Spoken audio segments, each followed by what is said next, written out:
el estacionamiento. No está permitido en este nuevo protocolo por razones obvias la escuela dominical. Nos dicen la escuela dominical, imposible, este año no habrá escuela dominical.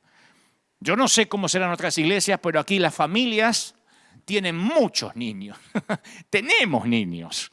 Las familias tipo son de 4, de 5 chicos, de 2 bebés, niños de todas las edades. Aquí albergamos por servicio de 600 a 700 niños por servicio. O sea que estaríamos hablando de 1.500 niños aproximadamente que no pueden entrar. ¿Qué hacen los padres? O sea, los niños quedan excluidos en esta nueva normalidad de la iglesia. Los ancianos tampoco pueden venir a la iglesia por seguridad. El nuevo protocolo es que los ancianos no pueden venir. Si usted tiene más de 60, 70 años, considérese que está casi por morir o que podría morir. No venga a la iglesia. O sea, si tienes determinada edad, no puedes venir. Esto va a complicar hasta algunos pastores, ¿no? A ancianos de la iglesia, a personas que son los pilares, los que respaldan, los que oran. Hay que decirle, no venga más a la iglesia. Yo tengo en mi equipo pastoral pastores honoríficos que tienen determinada edad. Hay que decirle, no, usted quédese en la casa a ver si se muere.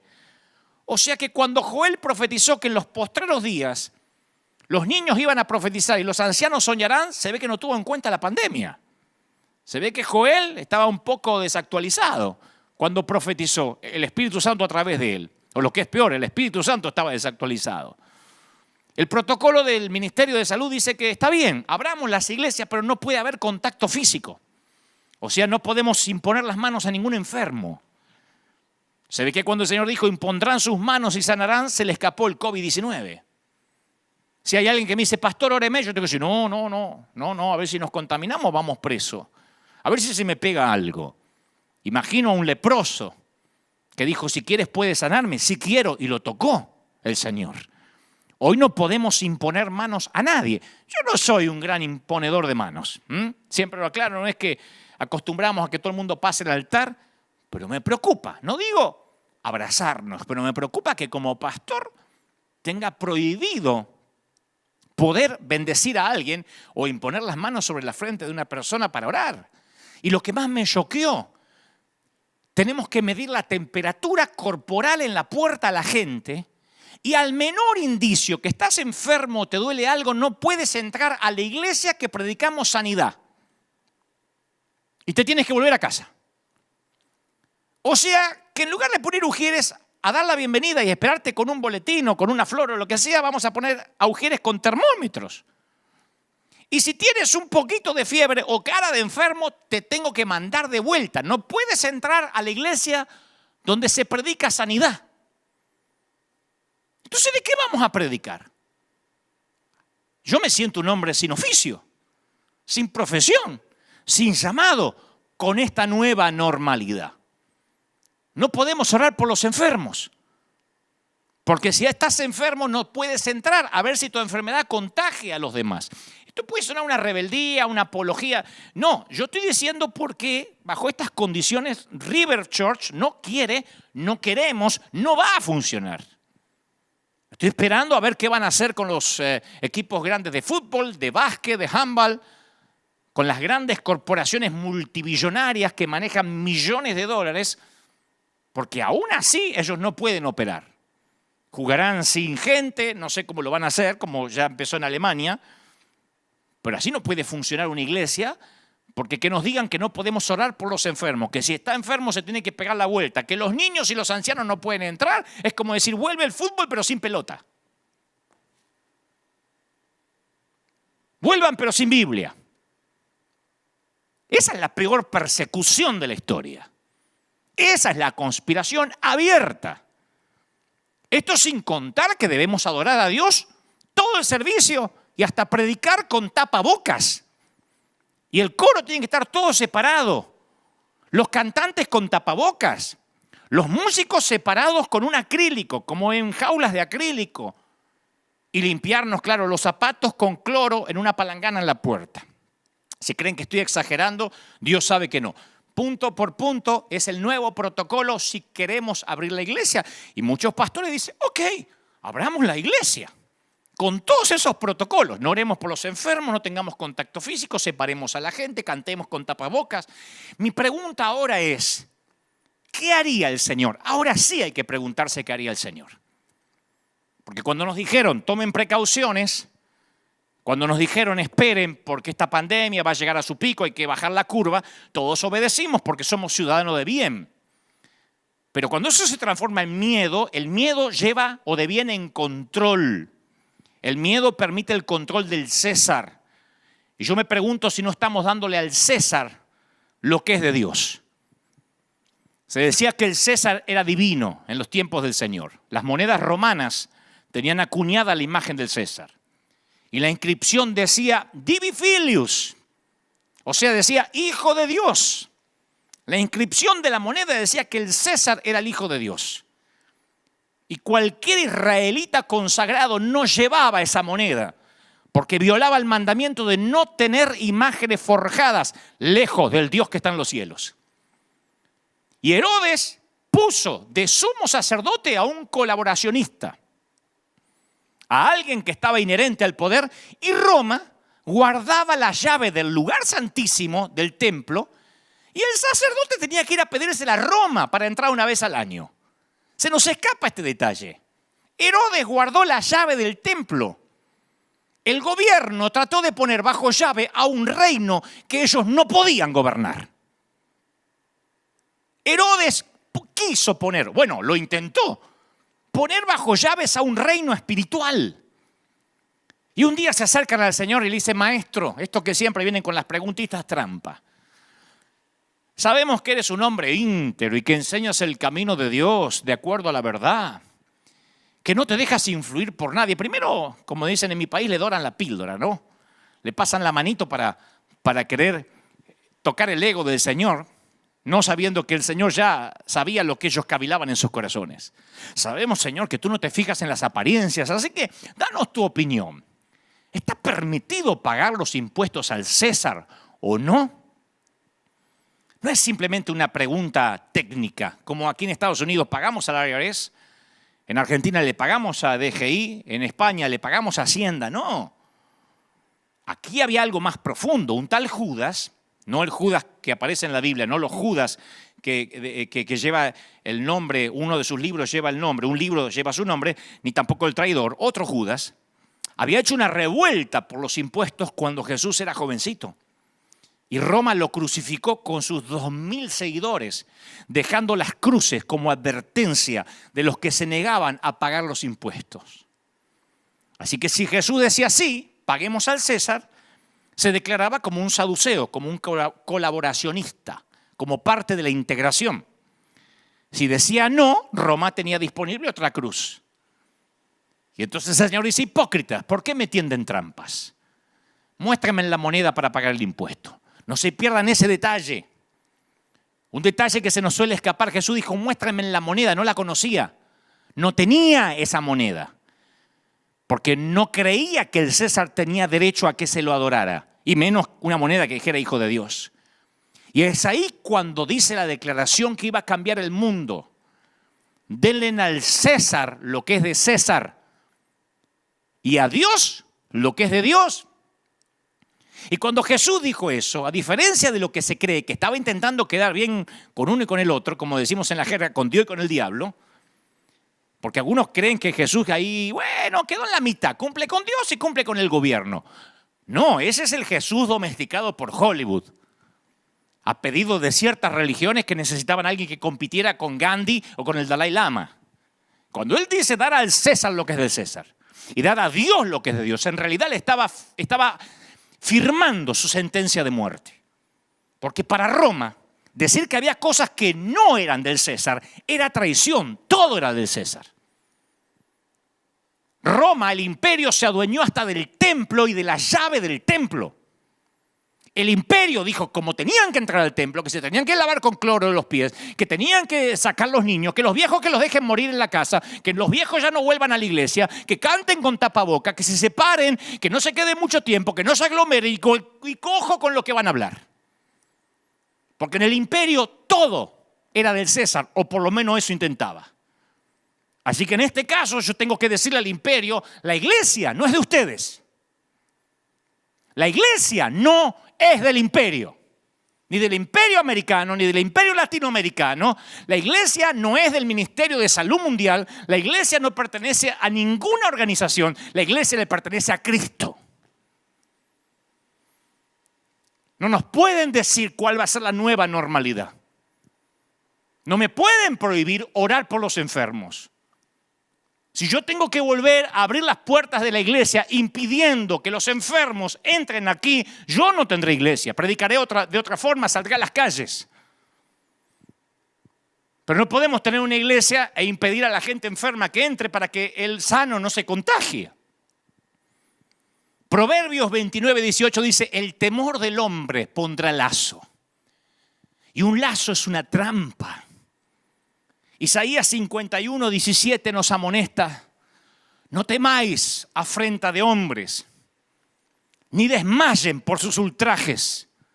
¿Quién eres tú para que tengas temor del hombre, que es un mortal, y del hijo del hombre, que es como heno? ¿Ya has olvidado a Jehová tu hacedor? Pregunta el Señor. Una pregunta retórica. Y el Señor me mostró esta semana que este temor de la iglesia ante esta pandemia es el resultado de la falta de otro temor, el temor a Dios. Porque servirás y obedecerás a quien temes. Si le temes al hombre, le sirves a él. Si le temes a Dios, le sirves a Dios. Pero tú no puedes temerle a Dios si le temes al hombre, porque no puedes servir a dos señores. Por el otro lado, no tendrás miedo del hombre si le temes a Dios. El temor a Dios ha estado ausente en cualquier sermón que hayamos oído recientemente. Dígame en un solo sermón que hayan oído en los últimos años acerca literalmente del temor de Dios. Es más, creo que esa ausencia del temor de Dios es lo que contribuye al desastre de este mundo y que está este mundo descendiendo rápidamente día a día como lo estamos viendo. Hasta la expresión temor a Dios hace años, cuando yo era chico, solía ser común y halagadora. Mi mamá decía, los nenes míos tienen temor a Dios. No harían nunca una cosa así, tienen temor a Dios. Era una frase halagadora. Ahora parece casi incomprensible para nuestra cultura actual. No lo enseñamos hace casi medio siglo y no lo estamos enseñando ahora. Esta generación casi no usa la frase temor de Dios. Por eso tienen tanto pánico a otras cosas. Porque el mismo Dios que nos invita a ir con toda confianza ante su presencia también espera que agrademos a Dios adorándolo con santo temor y reverencia, porque nuestro Dios es un fuego consumidor.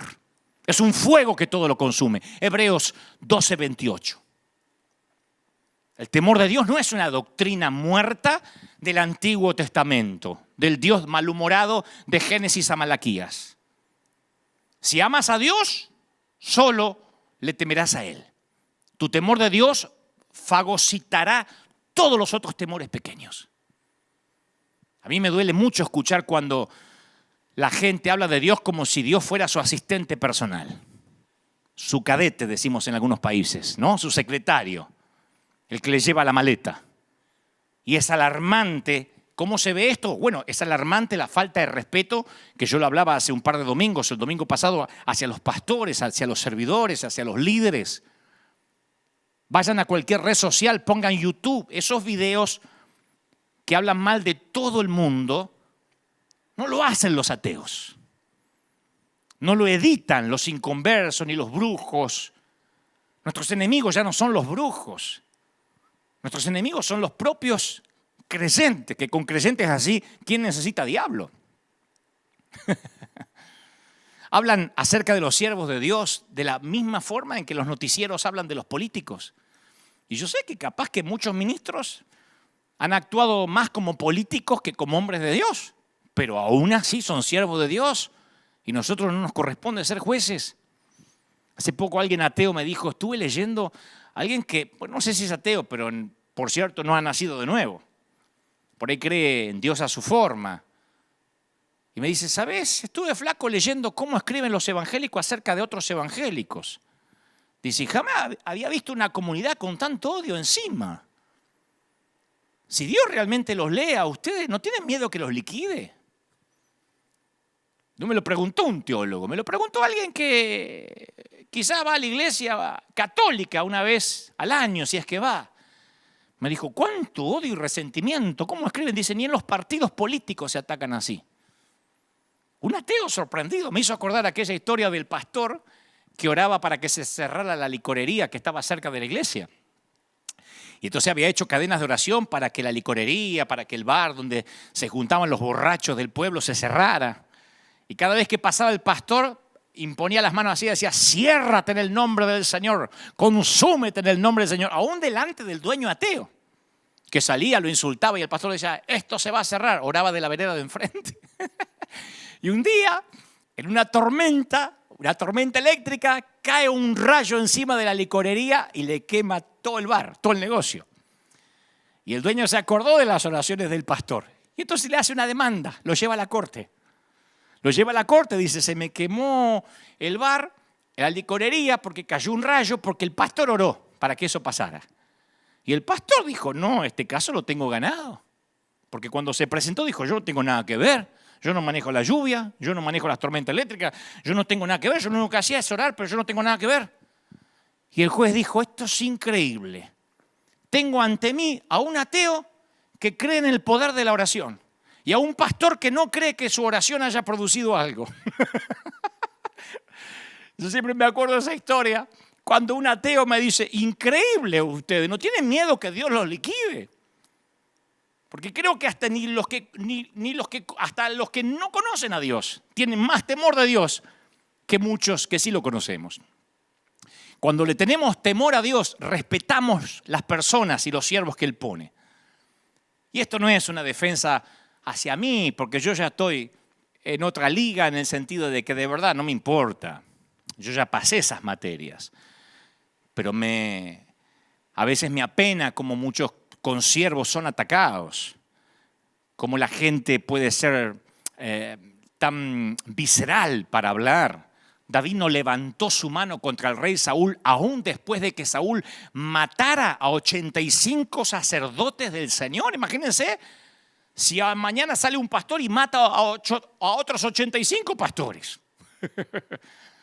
David le temía a Dios. David era un fugitivo porque su suegro intentaba matarlo. Y vos pensabas que tenías problemas con tu suegra. El hombre que le entregó a su hija en el altar lo persigue como un animal salvaje. Pero algo inesperado sucede. No ocuparé mucho contando la historia, pero sé que los que saben de Biblia conocen la historia. Saúl se mete a hacer sus necesidades en la cueva donde David está en el fondo oculto. Saúl, dice la Biblia, entra, se supone a ser número 2, no número 1, porque dice que David tuvo bastante tiempo para pensar, meditar qué hacía y qué no hacía. O sea que Saúl no estaba necesariamente orinando. Perdonen que sea tan explícito, pero esto es determinante para entender lo que va a ocurrir. Y David se encuentra a unos centímetros de ser el nuevo rey, porque ahí está Saúl haciendo sus necesidades completamente indefenso. Una oportunidad única en su vida. Y David se negó a tomar la situación en sus propias manos porque sus huellas dactilares iban a llenar todo lo que Dios quería hacer. Y cuando ponemos nuestras huellas dactilares sobre algo, es que estamos tomando las cosas en nuestras propias manos en lugar de ponerlas en las manos de Dios porque no le tememos. Cuando no tenemos temor de Dios, ponemos nuestras manazas encima. Abrimos nuestra bocaza.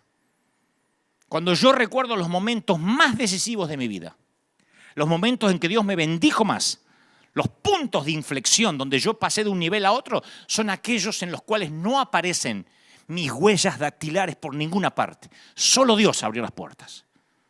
Que el Señor me libre de hacerle daño al rey, dijo David. No puedo alzar la mano contra él porque es el ungido del Señor. David no respetaba tanto a Saúl, sino la unción que había caído sobre él. El mismo aceite que cayó sobre su cabeza había caído sobre la cabeza de Saúl.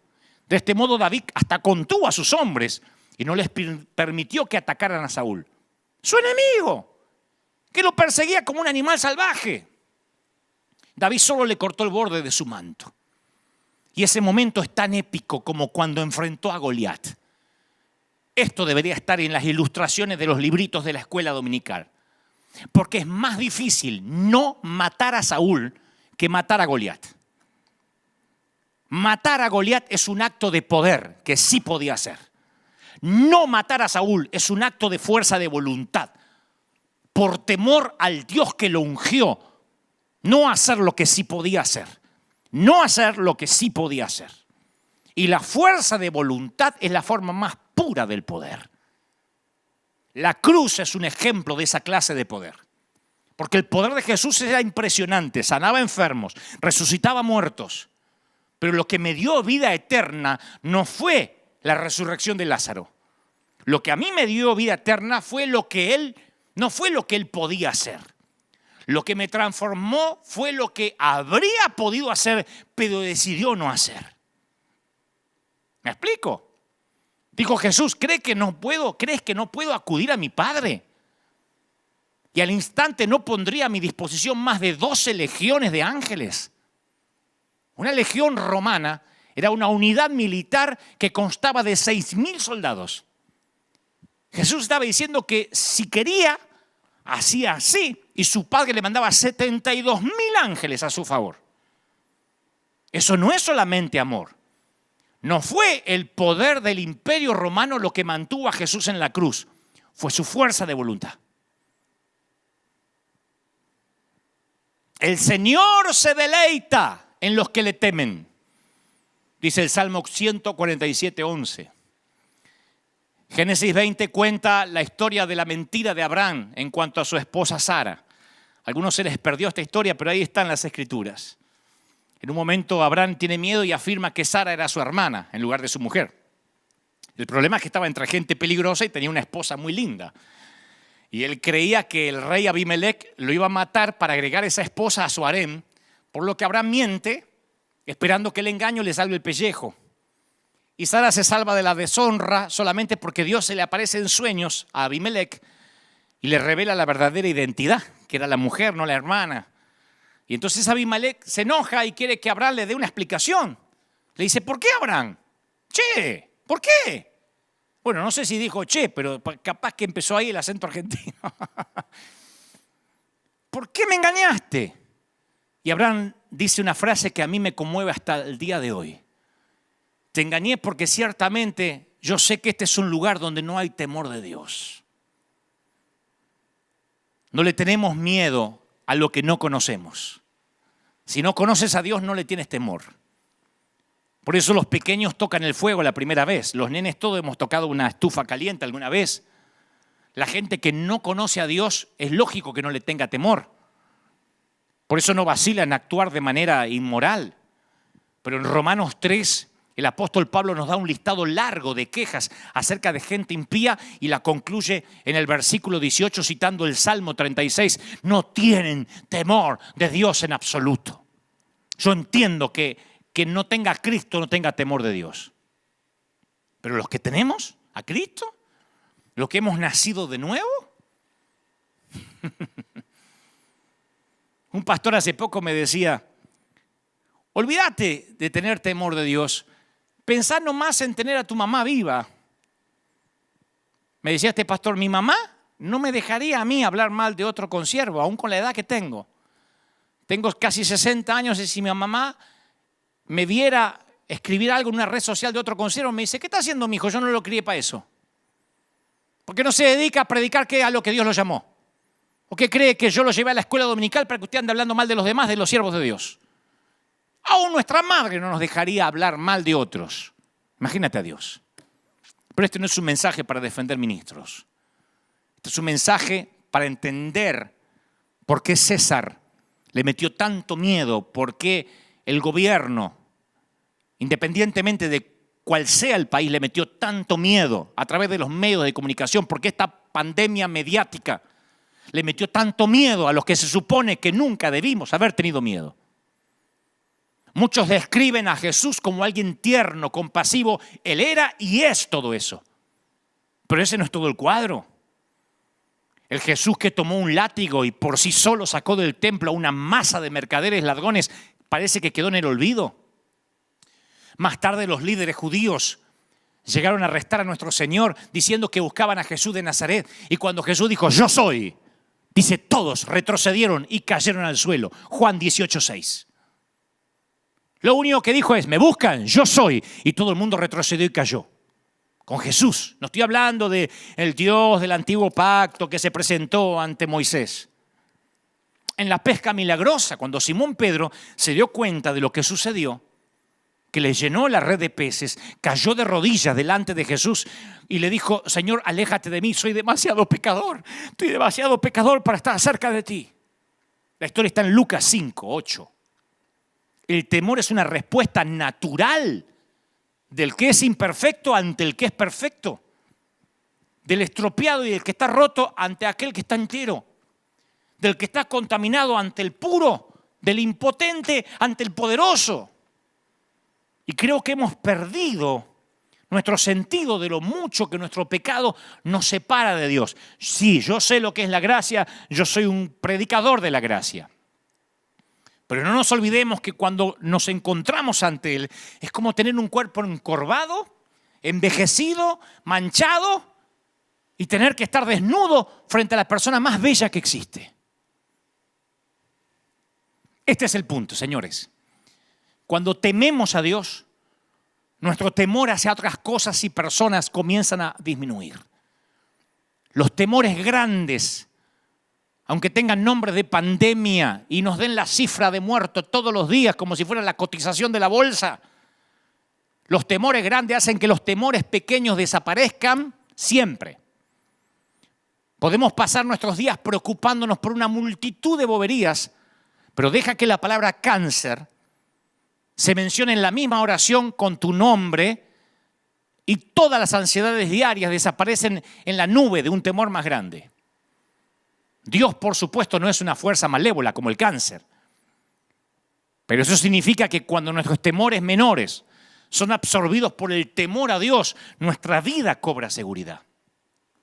Cuando otros temores toman la prioridad por encima de Dios, es cuando nos metemos en problemas. Si algunos cristianos le tuvieran el 10% de temor a Dios que yo he visto que le tienen al COVID-19, no estaríamos ni preocupados. Si escribieran con la misma vehemencia en las redes, ¡wow! Sigan predicando, no dejen que ese alma se pierda, vayan por él, con la misma vehemencia que dice, arréglate la máscara, te vas a morir, con la misma vehemencia. Imagínense el 10% del temor a Dios que le hemos tenido o que le han tenido al COVID-19, ya hubiésemos dado vuelta al mundo entero para Cristo. Eso es lo que le ocurrió a los israelitas que vivían durante la época de Isaías. Escucha la palabra de Dios para ellos. ¿Les tienen miedo a estos ídolos? Dice Isaías 57:11, ¿les producen terror? ¿Por eso me han mentido y se han olvidado de mí y de mis palabras? ¿Ya no me temen? Al perder su temor a Dios, la nación de Judá había llegado a tener temor a dioses paganos. Y sí, si uno no le tiene temor a Dios, le puede tener temor y miedo y pánico a 3 gotas de moco. Te lo aseguro. Porque yo provengo de una casa que luchamos con la rubiola, con la varicela, con la papera, con fiebres de todo. Yo pasé por todas las enfermedades como la mayoría de los que me están mirando en América Latina. Y a veces te vacunaban y a veces no te vacunaban. Pero la vieja te imponía las manos y decía, en el nombre del Señor, por la sangre de Cristo. Y a vivir. Nunca había mi vieja con el pánico, ni aún teniendo cáncer. Ella confiaba en un Dios que podía sanar.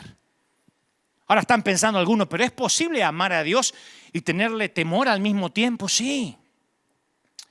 ¿Qué requiere el Señor tu Dios de ti? Requiere que temas al Señor tu Dios, dice Deuteronomio 10:12. Que vivas de la manera que le agrada, que lo ames y que lo sirvas con todo tu corazón y con toda tu alma. Y esta combinación de amor y de temor captura nuestra reacción a 2 atributos de Dios, gracia y verdad. Gracia es valorada cuando conoces la verdad. Si no conoces la ley, no valoras la gracia. Pablo trata a ambos en ese episodio de Romanos donde dice, fíjate en que Dios es bondadoso, pero también es severo. Fíjate que Dios es severo con los que desobedecen, pero es bondadoso contigo si sigues confiando en su bondad. Romanos 11:12. En cambio, si dejas de confiar, tú también serás arrancado por completo. O sea que no hay contradicción, no hay dicotomía entre los actos simultáneos de amor y de temor. Una vez alguien me dijo, yo no creo en un Dios que manda a la gente al infierno, mi Dios es un Dios de amor. Y yo le digo, bueno, entonces tu Dios no existe. Hay un Dios a quien amar y un Dios a quien temer, y casualmente ese es el mismo. ¿No juzgó acaso a su propio Hijo como una demostración de su amor por el mundo? ¿No lo juzgó? Y luego no demostró su amor por su Hijo al que juzgó al resucitarlo de los muertos. Entonces, torpe pensar que si Él es un Dios de amor, no hay que temerle. Es como un padre que le dice al hijo que no salga a la calle, que no salga solo. Yo le digo eso a los chiquititos, a nuestros chiquitos. No salgas a la calle, y menos solo. Y cuando el nene se arriesga a salir a la calle, se entera que la disciplina del padre es estricta. Como resultado se queda en la casa. ¿Por qué? Por temor a meterse en problema con el viejo. Hay una edad en que mis niños tienen temor de que no tienen temor de lo que pasa afuera. No son conscientes de que los pueden secuestrar, que se puede perder, que lo puede atropellar un auto. Dice, me voy a meter en problemas con el viejo. Y hasta a veces entran con la jeta así. Pero al crecer se da cuenta de que la severidad de su padre es para su protección, un resultado de mi amor. De esa manera el miedo se disuelve y ama a su padre aún más. Mi papá me cuidaba. ¿Y no queremos a un padre acaso que tenga el poder para mantenernos a salvo, que nos ame con la furia de un león? Yo quiero un padre así. Un padre al que le tengo temor, que me dice, no te metas en problemas. Anda por el camino recto, porque me ama. El padre al que ama disciplina. Y hay un montón de promesas para el que le teme. Y a mí me sorprende que estas promesas para el que tiene temor de Dios no son muy predicadas tras nuestros púlpitos. Principalmente porque hay tantos buscadores de promesas. Vieron que hay predicadores profundos y también están de los otros, los que tiran palabritas de positivismo. Yo digo, ni aun eso las encuentran. Miren las promesas que hay para los que temen. Promesa de provisión. Teman al Señor, los de su pueblo santo, pues los que le temen tendrán todo lo que necesitan. Hasta los leones jóvenes y fuertes confían en el Señor, pero en algún momento tienen hambre. A ustedes no les faltará ningún bien. Salmo 34:9. La promesa de protección. El Señor vela por los que le temen, por aquellos que confían en su amor inagotable. Los rescata de la muerte y los mantiene con vida en tiempos de hambre. Salmo 33:18. Resulta que temiéndole a Dios te mantiene en tiempos de hambre. La promesa de la pureza. Llevó nuestros pecados tan lejos de nosotros como del oriente al occidente. El Señor es como un padre con sus hijos, tierno para los que le temen. Salmo 103:12. La promesa de prosperidad.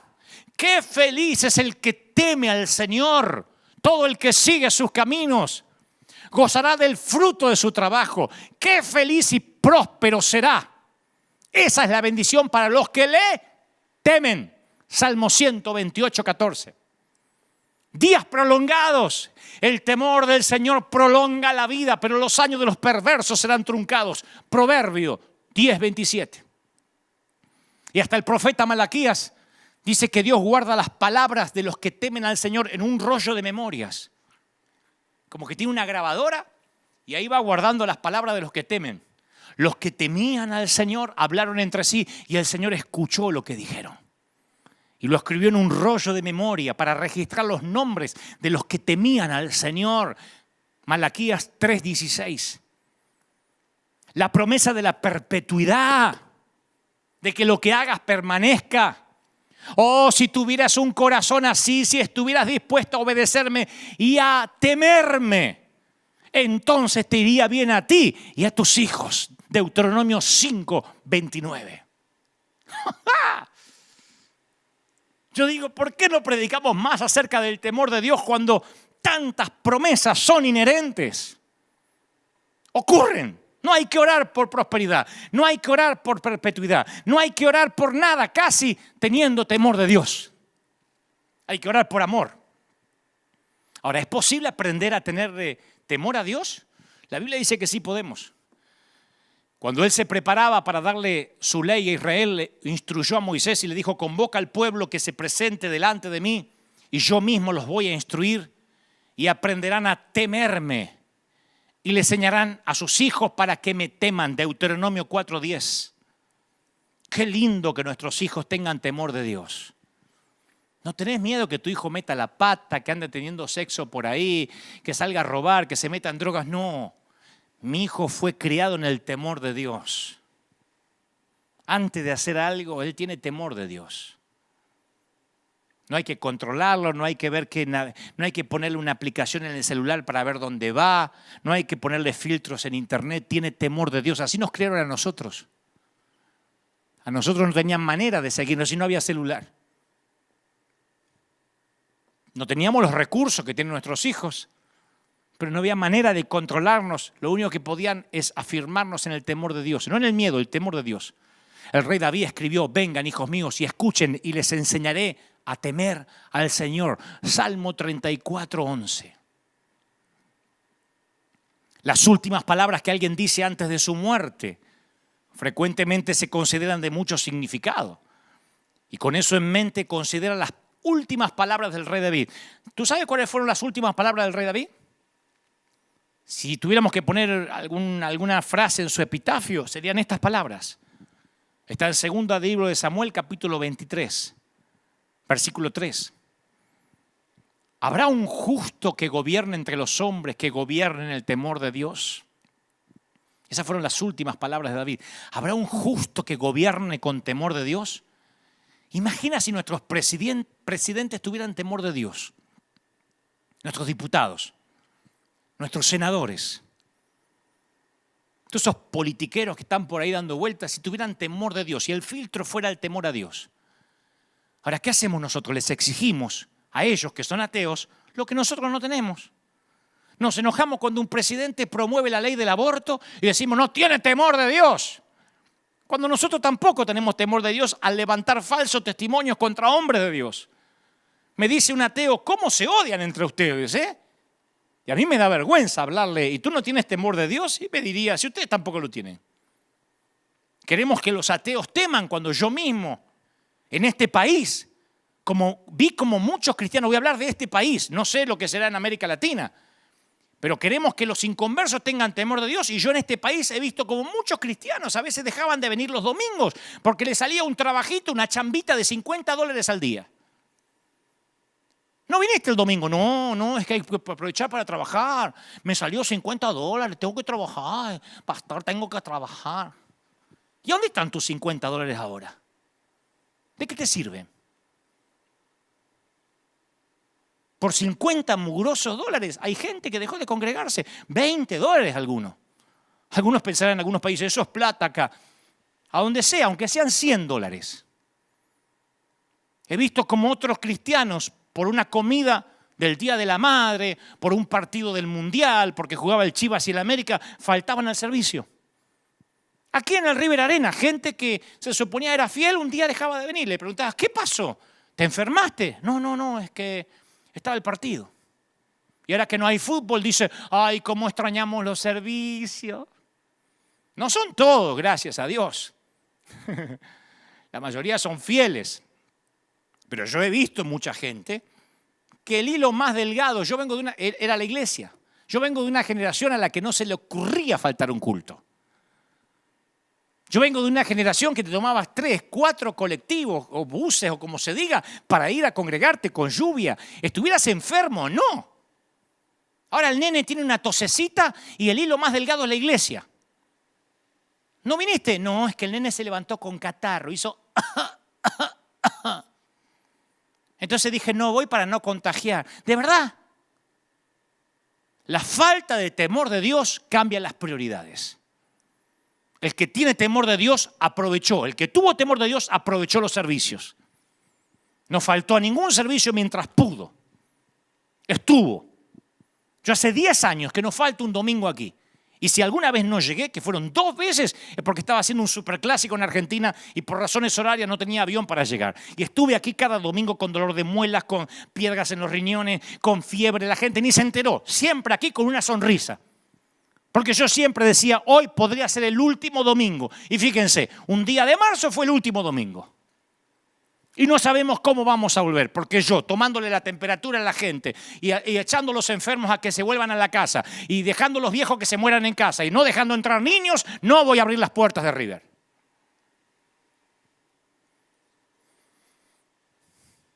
Te sorprendería saber que ese temor que estoy hablando de Dios jugó un papel importante a lo largo de la historia de la iglesia.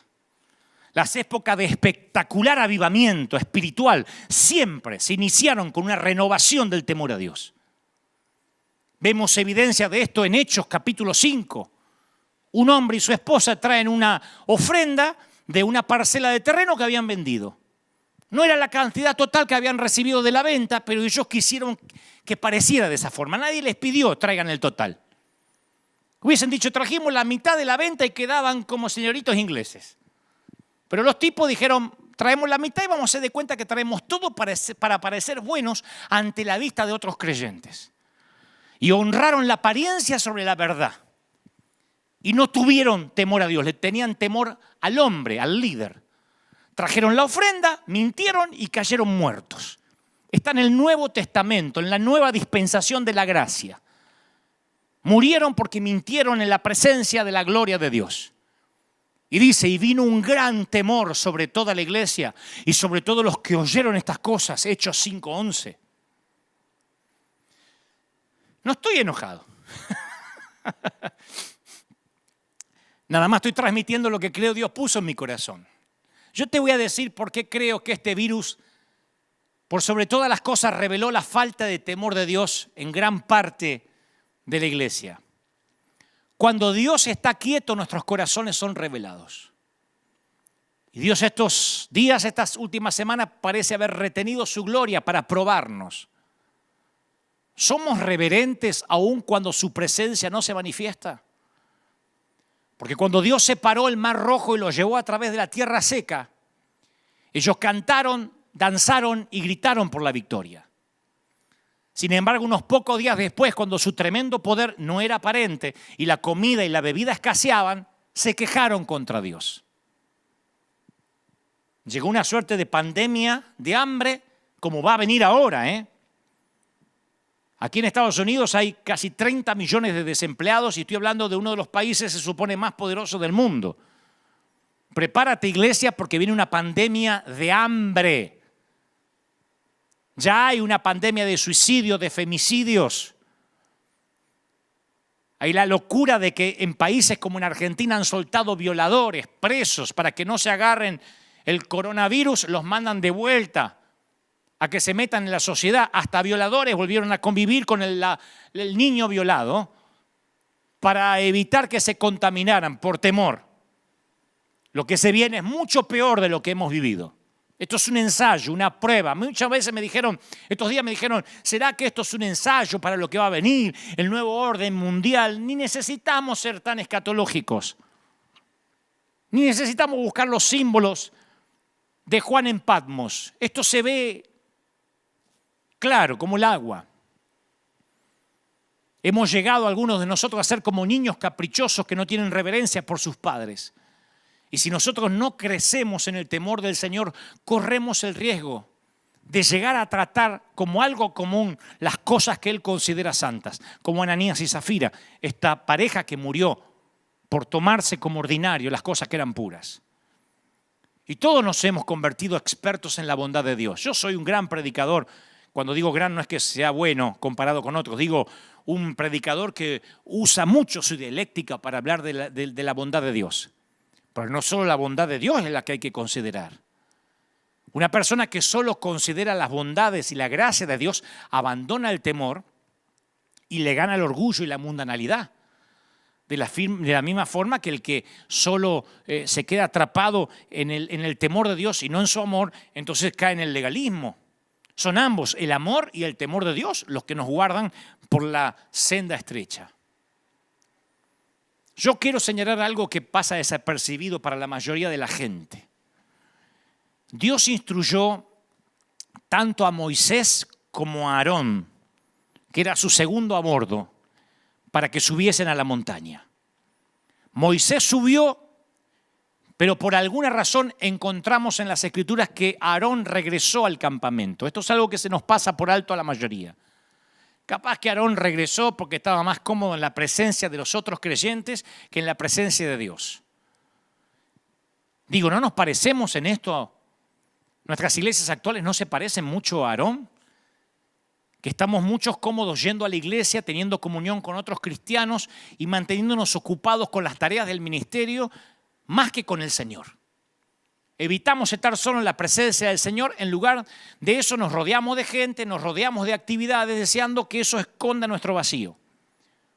Estamos más ocupados en no fallarle a nuestro líder que en fallarle a Dios.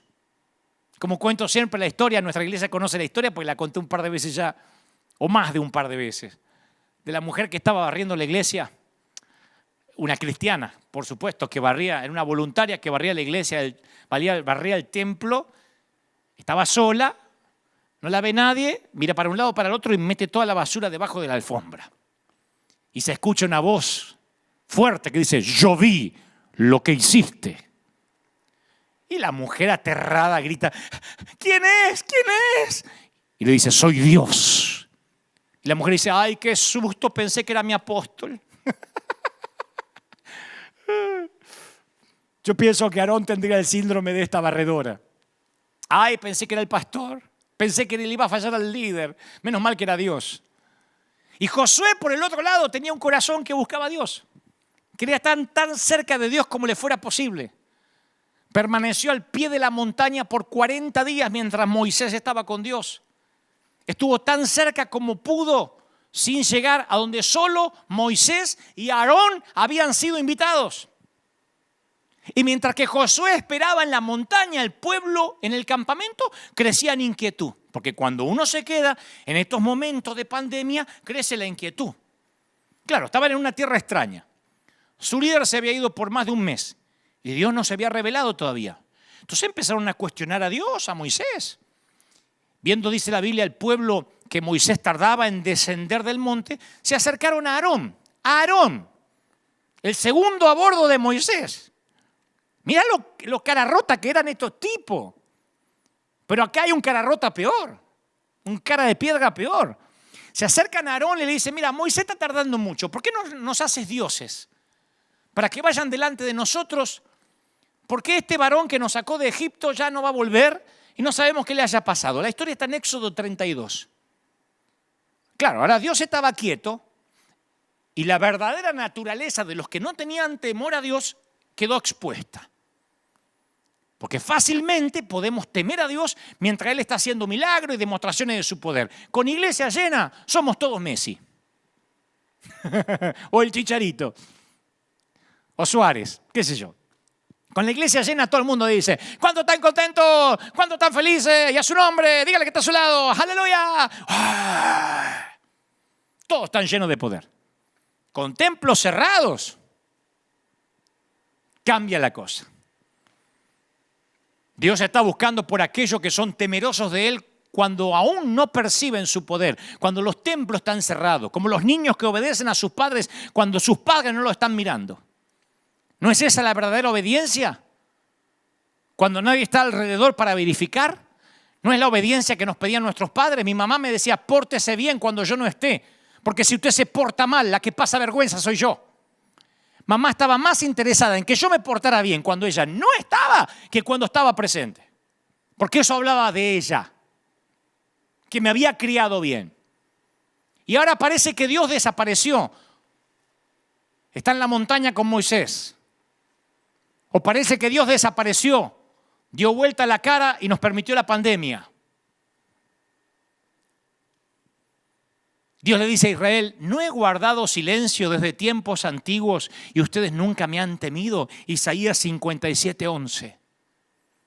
En otras palabras, cuando la gente no lo veía mostrarse asombrosamente, actuaban como que Él no estaba ahí.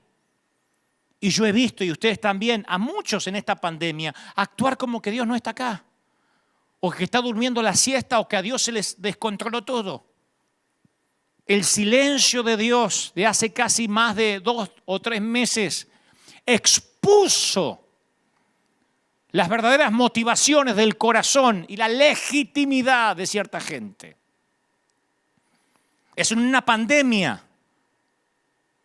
Mientras se enfrentan las pruebas, no en un servicio ungido, cuando un verdadero creyente es revelado. Y noten lo que hizo el cara de piedra Aarón. Aarón le dijo, bueno, tráiganme todos los zarcillos de oro, lo que está en las orejas de las mujeres, los hijos, tráiganmelo.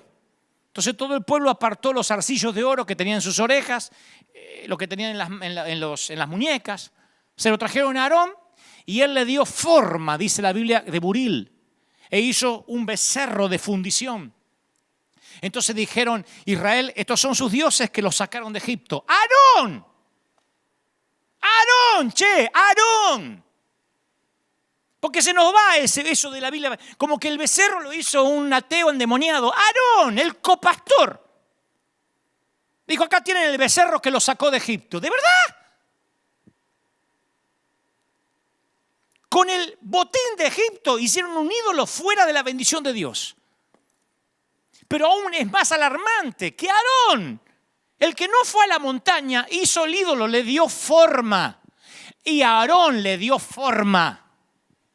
Había sido el vocero de Moisés. Había estado parado al lado de Moisés, había visto cada plaga de Egipto, cada milagro. Y ahora le tenía temor a la gente y le dio lo que ellos querían. Le temió más al hombre que a Dios. Y por eso fue intimidado por la gente. Eso lo hizo un líder débil. Cuando fue confrontado por Moisés, y Moisés le dijo, ¿te dejaste intimidar? ¿Saben lo que dijo este? Respondió Aarón, no se enoje mi señor. Tú conoces que el pueblo es inclinado al mal. Me dijeron, haceme un Dios que vaya delante nuestro. Y yo dije, ¿tienen oro? Sí. Y bueno, me lo dieron, lo eché en el fuego y salió este becerro. Lo querés matar al tipo. Salió el becerro. O sea que tirás oro en el fuego y se arma un becerro solo. El tipo no tomó responsabilidad por lo que había hecho. Estaba atrapado en el temor al hombre. Salió este becerro. Los líderes que temen al hombre retrocederán y le darán a la gente lo que quieren en lugar de lo que necesitan. Se convierten en presas fáciles para la intimidación. El hombre que teme a Dios solo está preocupado por lo que Dios dice acerca de él. El hombre que teme al hombre está más preocupado por lo que el hombre dice acerca de él, más que por lo que piensa Dios. No es que no queremos ofender a la gente. El reino de Dios no es una democracia, es un reino. Por eso es el reino de Dios, no es la republiqueta de Dios. En algún momento vas a ofender a alguien, solo asegúrate que ese alguien no sea Dios.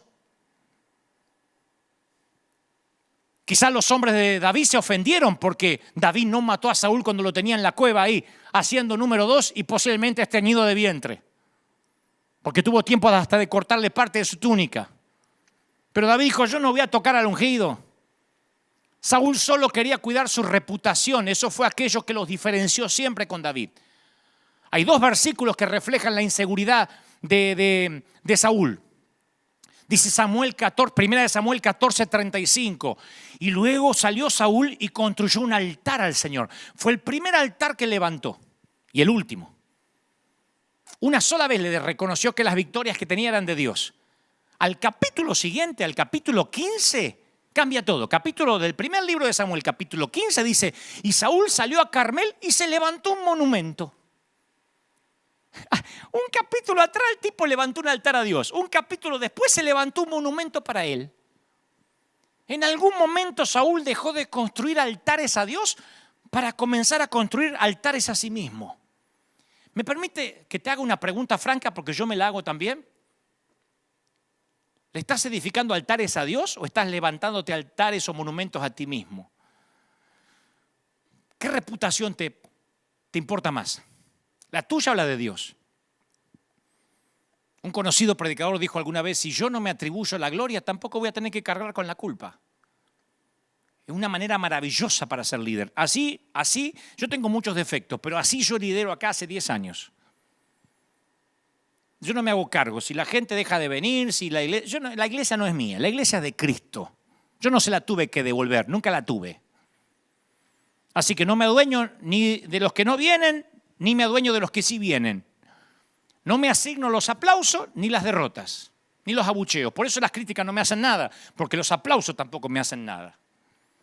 La mayor de las libertades consiste en darnos cuenta que no tenemos que demostrarle nada a nadie, solo a Dios. Fue eso lo que hizo de David un hombre conforme al corazón de Dios. Y tal vez sea ahora que dejemos de atribuirnos los méritos para también dejarnos de atribuirnos las culpas. Tal vez sea la hora que dejes de tratar de demostrarle a la gente que vales y que se lo empiezas a demostrar a Dios. Tal vez sea la hora de dejar de levantarte monumentos a ti mismo o dejar de levantarnos monumentos a nosotros mismos. Claro que me incluyo, para comenzar a edificarle altares a Dios. Cuando yo era joven moría, cuando yo era jovencito, porque todavía soy joven, pero cuando era más pibito, yo moría porque me invitaran a predicar a congresos importantes, esos que aparecen muchos famosos en el flyer, en el afiche. Mi meta era llenar la agenda de invitaciones en todo el mundo. Imagínate, tenía 22 años, 21 años y estaba con todos los titanes de la fe. Me sentía Justin Bieber entre los cantantes consagrados. Entonces yo quería fabricar oportunidades y todo lo que fabricamos con nuestras huellas dactilares nunca viene con la garantía de Dios. Pero Dios comenzó a trabajar en mí para crucificar mis motivaciones. Yo quería levantar sin querer monumentos en vez de altares a Dios. Y cuando Dios empezó a sacrificar mis motivaciones, yo dejé de estar buscando oportunidades y fue cuando esas oportunidades me empezaron a buscar a mí, hasta la fecha. Y me acuerdo que estaba en un congreso gigantesco con muchos oradores en cierto país. Y cuando estás en un congreso como esos, tus motivaciones son puestas a prueba. En el juego de las comparaciones, mientras mejor le vaya al otro orador, peor te vas a ver tú. Mientras peor predica el otro, mejor te ves tú. Es espantoso, pero si el otro dice, no estuvo tan bueno, me gustó más Dante, es como que eso te acaricia el ego.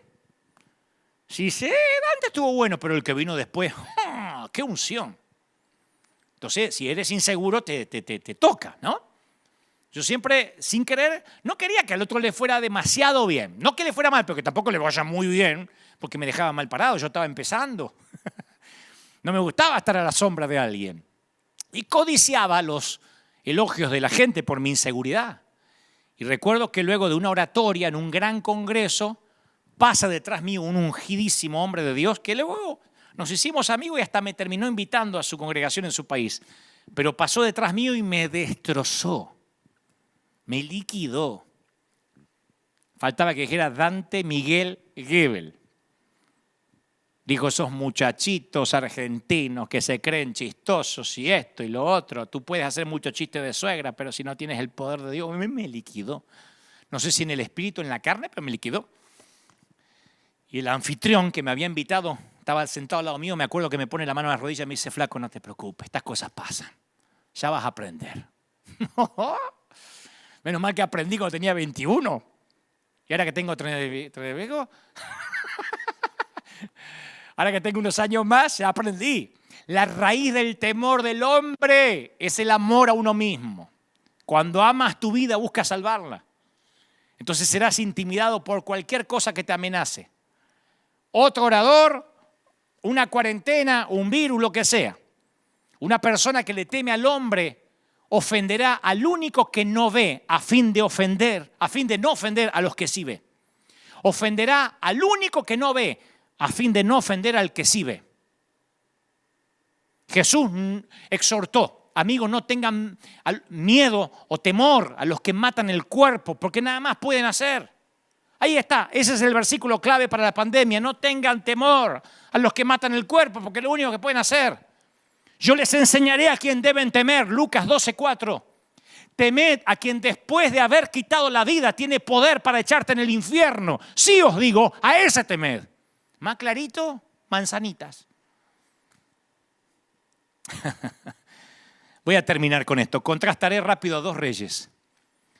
Ambos gobernaron el mismo reino, ambos se postraron ante el mismo Dios. El mismo cuerno de aceite los ungió a los dos. Uno fue rechazado por Dios y el otro estimado por Dios como un hombre conforme a su corazón. Y al contrastar la vida de estos dos monarcas, uno ve la diferencia entre el temor de Dios, quien temía a Dios y quien temía al hombre. Hay uno de los incidentes más dramáticos y menos estudiados de la Biblia en la vida de Saúl. Es una escena memorable y olvidable. Memorable para los que lo leemos, pero deberíamos olvidarla. Saúl había estado reinando por 2 años. Como en la mayoría de las posiciones, su periodo de luna de miel no reveló su verdadero carácter. Como los presidentes cuando recién suben al gobierno. Nadie los critica porque no sabe qué decir la oposición todavía. No tomó medidas de gobierno. 2 años es muy nuevo. Pero con el paso del tiempo las motivaciones empiezan a exponerse.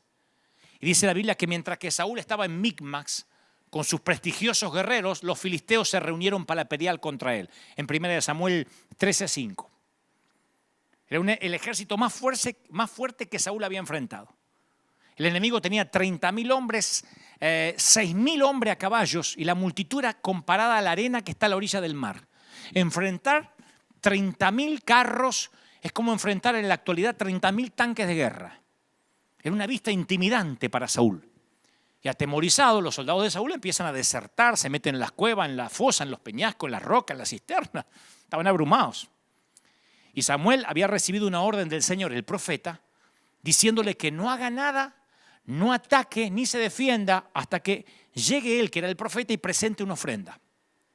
Saúl lo espera 7 días, conforme al plazo que Samuel había dicho, pero como Samuel se tarda en llegar y el pueblo le desertaba bajo presión, Saúl se hace el sacerdote, ofrece el holocausto por su cuenta y llega justo Samuel y dice, ¿qué estás haciendo? Y Samuel le dice, ¿qué estás haciendo? Y Saúl dice, no, mira. Y fíjense la respuesta de Saúl. Le dice, no, es que yo vi que el pueblo me estaba desertando y que tú no venías dentro del plazo que me dijiste. Y están los filisteos enfrente. Y me dije, van a descender contra mí. Y yo no imploré el favor de Jehová. Me esforcé y ofrecí holocausto. O sea, hizo los sacrificios para hacerse aparecer bueno ante la gente y trató de parecer espiritual con Samuel diciendo, me esforcé. En realidad, él reaccionó y cayó dentro de una trampa de intimidación. Una de las cosas más difíciles es esperar en Dios, especialmente cuando no está haciendo nada, esperar en Dios. Esto es particularmente cierto ahora. Cuando Dios pareciera que no está hablando, realmente está haciendo algo. Por eso le digo a nuestra iglesia, continúen obedeciendo la última orden hasta que cambie. Mantente en tu posición, soldado. Lo diré otra vez a toda la iglesia de River, manténganse en sus posiciones. Se supone que soy tu pastor y estamos juntos en esto. No dejaré a nadie atrás, vivos o muertos, aunque nos tengamos que pelear contra el gobierno, aunque tengamos que enfrentar a Trump en la Casa Blanca, yo no los dejaré solos. Manténganse en sus posiciones. Que Dios no esté aparentemente diciendo nada no significa que duerme la siesta como Baal.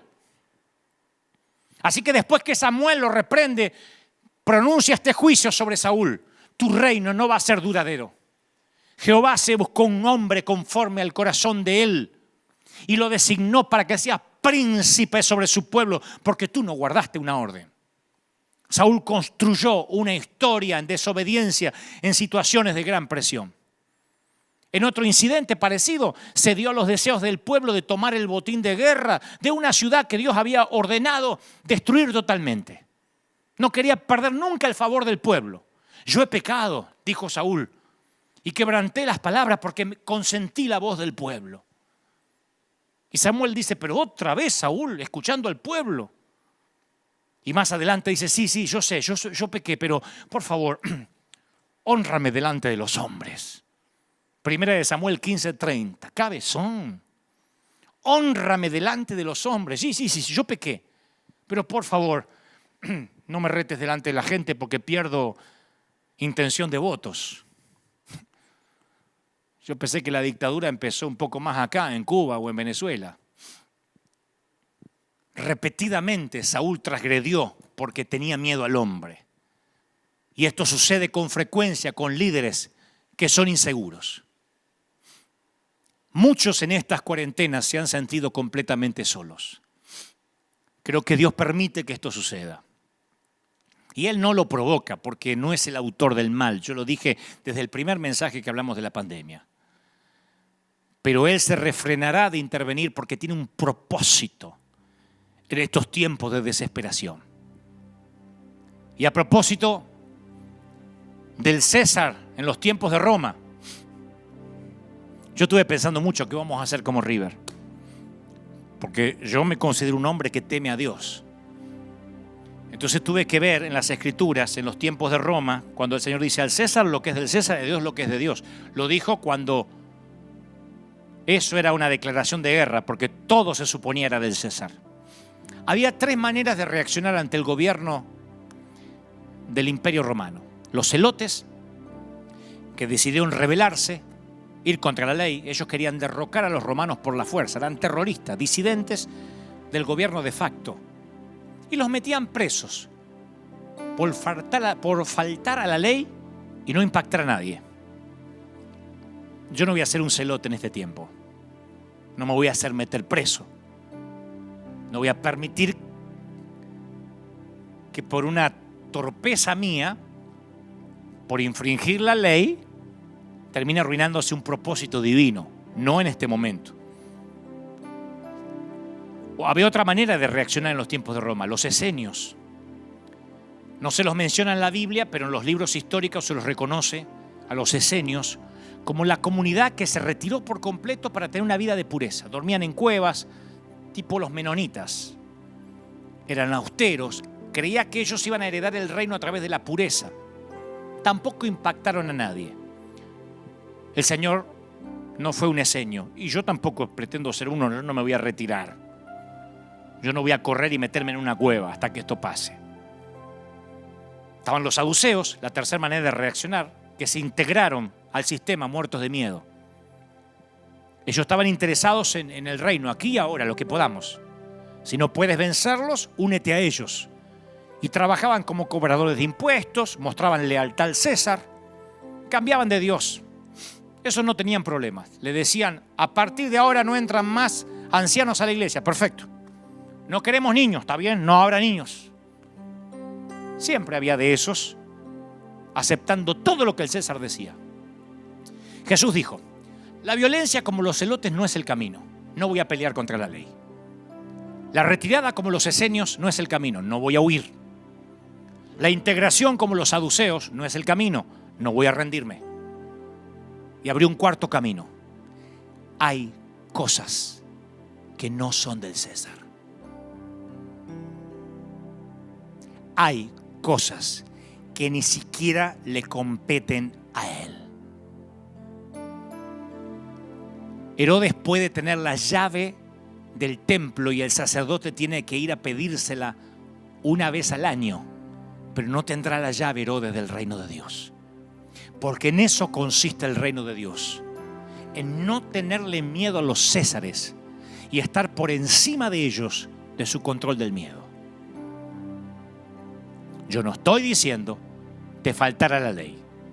Aquí esta iglesia tiene un hombre que siempre dice respetaremos la ley. Pero yo no voy a predicar en las condiciones que el César quiere que yo predique. Yo voy a pelear por los derechos del reino de Dios. Esto no es una republiqueta, esto es el reino. Hay un monarca y hay un rey. Y no es la primera vez que voy a pelear. Porque cuando llegamos a esta arena, se levantaron todos los políticos que tenemos aquí al frente, en el City Hall. Se levantaron todos los politiqueros, los fiscales, había un montón de políticos que dijeron, ustedes no pueden operar. Los concejales, ustedes no pueden operar. Compramos esta arena y llega un correo electrónico a la dirección del pastor ejecutivo y le dicen, ustedes no pueden abrir la iglesia este fin de semana porque no usarán el estacionamiento gratis. Aquí hay un montón de estacionamiento que dice free, gratis. Y esto decía, no, el estacionamiento es para los que van a los restaurantes, de los que van a Disney, no para los de la iglesia. Mandaron un correo. Y entonces el bufete de abogados dice, ustedes no van a poder operar porque le dijeron que no pueden operar. Yo digo, ¿cómo el César va a decir a dónde estacionar la gente? Si fuera un estacionamiento privado, lo entiendo. Estacionamiento gratis. Le digo, ¿qué pueden hacer? Y podrían enviar la seguridad. ¿Y qué? ¿Reprimirnos? ¿Dispararnos? ¿Tirarnos gases lacrimógenos porque venimos a adorar a Dios? ¿De verdad? ¿A los hispanos? ¿Serían capaces de discriminar a 8.000, 10.000 hispanos que se vienen a juntar acá para bendecir la ciudad, que salen a dar de comer a la gente, que reparten 10.000 a 15.000 juguetes los fines de año en Navidad, que reparten pavos, 10.000 pavos en Día de Acción de Gracia, a la gente que sale a alimentar a los pobres? ¿Nos van a discriminar? Llamo a todos los noticieros y les digo, ¿nos están discriminando por ser hispanos? ¿De verdad? Bueno, tal vez no hagan eso, pero podrían poner un cartel no estacionar. ¿En dónde? ¿En un estacionamiento que dice libre? ¿En un estacionamiento que dice gratuito? Y peleamos. Y nos pusieron cartelitos y corríamos los cartelitos. No infringíamos la ley, simplemente no seguíamos la estupidez caprichosa de un César. Porque yo sí respeto la ley. No tengo problema de parar en un stop a las 3 de la madrugada. Pero no caprichos del César que decide ponerse en su moneda hijo de Dios y hay que adorarlo. No todas las cosas son del César. Y el reino de Dios no es del César. El reino de Dios no es del César. Entonces yo los incito a una revuelta en oración, a un ayuno dirigido a algo, a una oración dirigida. No solamente ayuda, no, que no me agarre el coronavirus, me juró con tu sangre los dinteles de la puerta. No tengas miedo. Y no me escriban más, que no me arriesguen más, porque yo prefiero en todo caso morir ayudando a la gente, porque Dios me llamó a predicar, a servir, no a ocultarme, muerto de miedo, con la cola entre las patas. Me voy a poner la mascarilla, me voy a poner los guantes, lo hago. Pero si algo hago mal o me contagio igual, habrá sido un placer combatir en el ejército de Dios. Hasta los samuráis dicen que no hay deshonra en la derrota. Ni siquiera hay deshonra en una buena derrota. Pregúntenle a los mártires de la iglesia si consideraban deshonra el dejarse ejecutar, decapitar, crucificar a causa de Cristo. Iglesia, levantémonos en oración. No sé qué harán los otros consiervos. Si pondrán cloro en la puerta, si le tomarán la temperatura a los enfermos, si no dejarán entrar los viejos y los niños. Nosotros vamos a operar cuando podamos operar de la manera en que Dios nos mandó a operar. Y si no nos permiten operar con una multitud, si yo no puedo imponer las manos a los enfermos aquí, si tengo que echar a los enfermos que no entren, entonces cerraremos el templo y yo saldré a las calles. Y haremos otra vez las iglesias bajo los árboles, porque así empezamos nosotros, así nos forjamos. Nosotros nos hicimos fuertes, éramos esclavos y nos transformamos en soldados en el desierto, señores. Desierto es mi segundo nombre. Yo no le tengo miedo al desierto, soy un piloto de tormenta. Así que no me van a poner condiciones ridículas. La gente se está suicidando, divorciando, los hijos están cayendo en depresión profunda, los adolescentes están a punto de suicidio, hay una ola y una nube de depresión en las casas y han decidido que la iglesia no es primera necesidad. Si la iglesia no es primera necesidad, no me digan que el fútbol lo es, no me digan que la licorería lo es. En este país Target no es primera necesidad, pero lo es la iglesia. Lo es la iglesia. Y River Arena es un templo que ha sido abierto 24 horas, 7 días a la semana, 365 días al año y no ha cerrado y no va a cerrar si alguien quiere buscar consejería. Está bien, no reunimos multitudes. Pero escúchame, César, el reino de los cielos no es tuyo. Tú no entiendes de esto. Yo estoy por sobre ti, porque yo sirvo al rey, Porque yo soy un embajador del Rey de Reyes. Y voy a acatar las normas gubernamentales, no las normas de las cuales no hay precedente ni jurisprudencia. No hay precedentes. ¿Sabían que cuando esta pandemia empezó, nosotros salimos a la calle sin preguntar? Algunos dirán, ¡qué locura! Pero yo dije, si ponen cuarentena, me consta que hay gente rica que vive de los ahorros. Que hay gringos que dicen, tendremos que echar mano a los $100,000 guardados para la universidad de la niña. Pero me consta los hispanos que viven al día, del cheque a cheque. Acá en la iglesia hay gente que corta el pasto, hay gente que limpia, hay gente que trabaja en un taller mecánico y los mandaron 40 días, 50 días, 60 días sin trabajar. ¿Qué come la gente? Que los matan de hambre. Los meten adentro para que se mueran de hambre. Presidentes ridículos diciendo que los mayores de 70 deberían morir. Yo tengo un padre de 94. Tú no vas a matar a mi padre. Tú no decides sobre la muerte y sobre la vida. Mi papá tiene 94 años y está predicando y hablándole a los ancianos como el de Cristo. Salió en televisión hace poco en Argentina. Así que nadie me venga a decir a qué edad se tiene que morir la gente. Nadie va a asignar los viejos a las casas que se mueran en sus residencias sin poder acceder a un hospital. Nadie va a decidir cuáles son las prioridades de los enfermos y decidir que le pondrán un respirador a uno de 40 y se lo negarán a uno de 70. Nadie decidirá sobre la muerte y sobre la vida. Solo Dios. César, hay cosas que no son tuyas.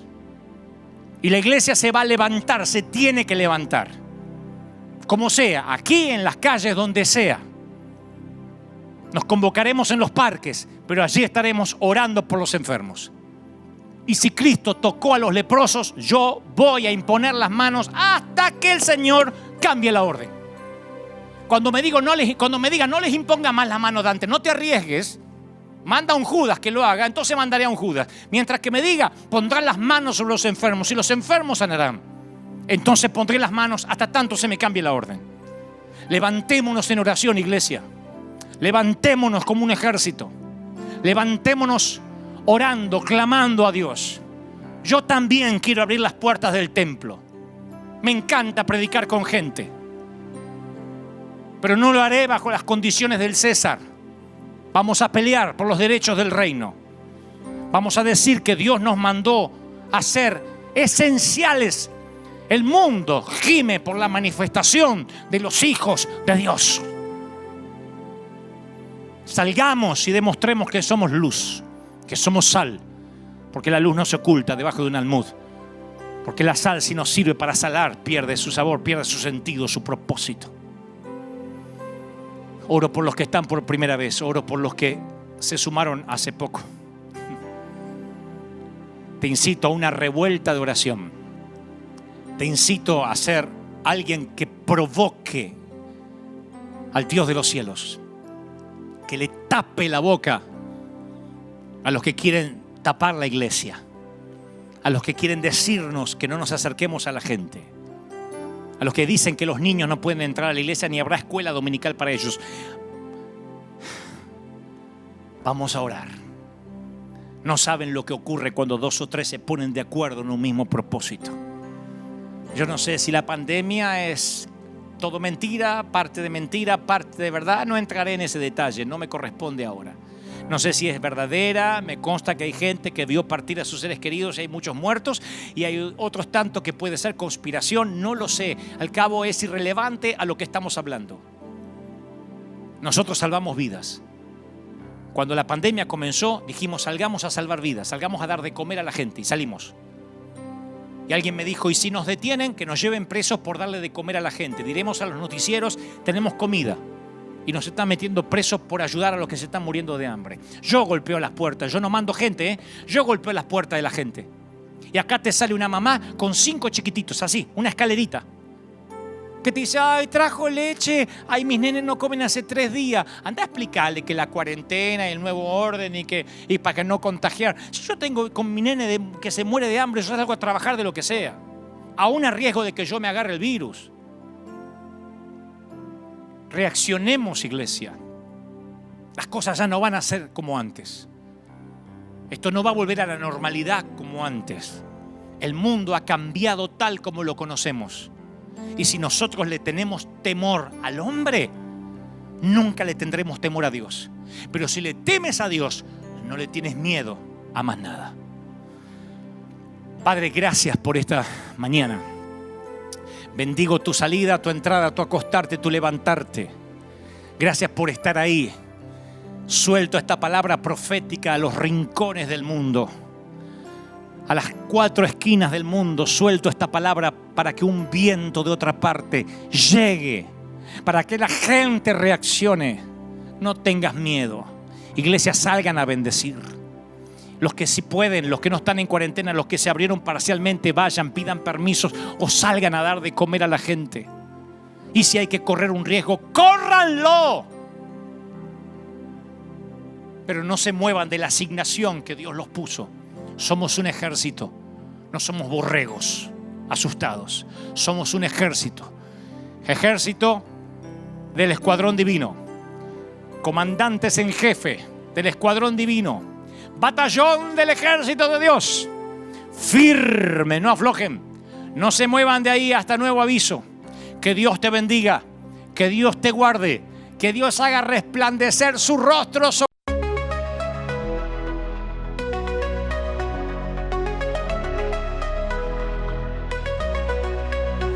In the haze of neon dreams, I wander through the night, lost in a sea of stars where your whispers take flight. Electrified emotions, they dance around my heart in this digital garden where we never have to part. Shadows blend with colors as the beat sets me free. Every note a memory, every rhythm you and me. Echoes of you.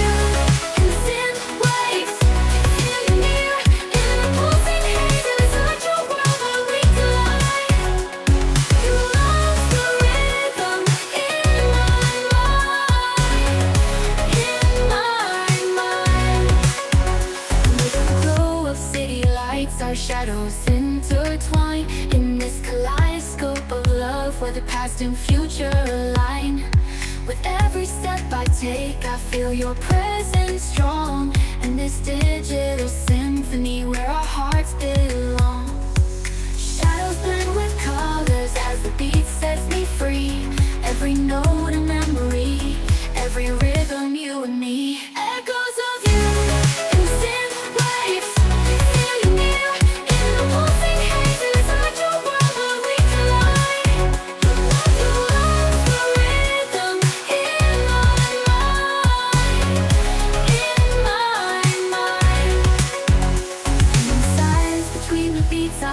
Your voice in the flicker of the lights, I see your choice.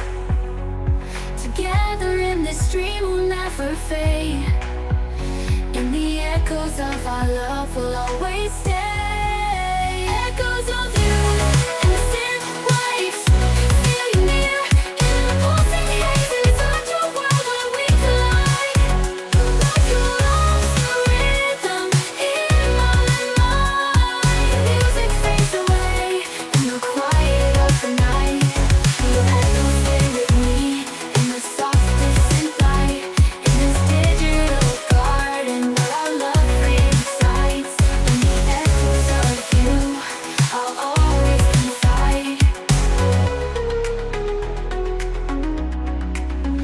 The music fades away in the quiet of the night.